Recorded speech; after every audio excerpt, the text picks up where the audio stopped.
बाबा नारद जी चले आ रहे थे, माता लक्ष्मी पार्वती सरस्वती बैठी थी। कहा कपड़े मगन थे नारद जी। कहा नारद जी कहाँ से आ रहे हो? कहा धरती लोग से आ रहे हो भैया। कहा वहां क्या देखा? कहा भैया आपको बता दूंगा, आप बुरा मान जाओगे तीनों लोग, इसलिए रहने दो। कहा नहीं, आपको जरूर बताना पड़ेगा। कहा आपको जरूर बताना पड़ेगा। कहा भैया मैं गया था धरती लोक, मैंने सबसे बड़ी सती माता अनसुईया का दर्शन किया है। त्रैलोक में उनसे बड़ी सती कोई नहीं है। नारी नमो है नारी के रूपा, यहाँ तो प्रशंसा हो रही है। अब महाराज कैसे? तो कहा दादा बहुत बहुत धन्यवाद है आपका। तो माता ने कहा अगर ना विश्वास करो तो परीक्षा ले लो। जैसे तीनों देव आए, ब्रह्मा विष्णु महेश, सबने अपने पति से कहा कि कदम अंदर तभी रखना, जाकर के ऐसी सी बात है अनुसुईया की माता अनुसुईया की परीक्षा लेके आओ।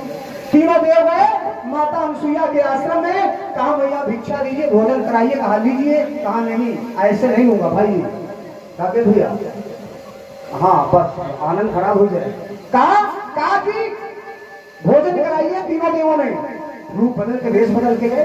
कहा जब कहा आइए बैठिए, कहा ऐसे नहीं मिले। तो कहा फिर कैसे? कहा नग्न होकर के भोजन, निर्वस्त्र। माता अनुसुईया तो महासती, उन्होंने सब जान गई कि आप हो कौन, आए काहे बने हो।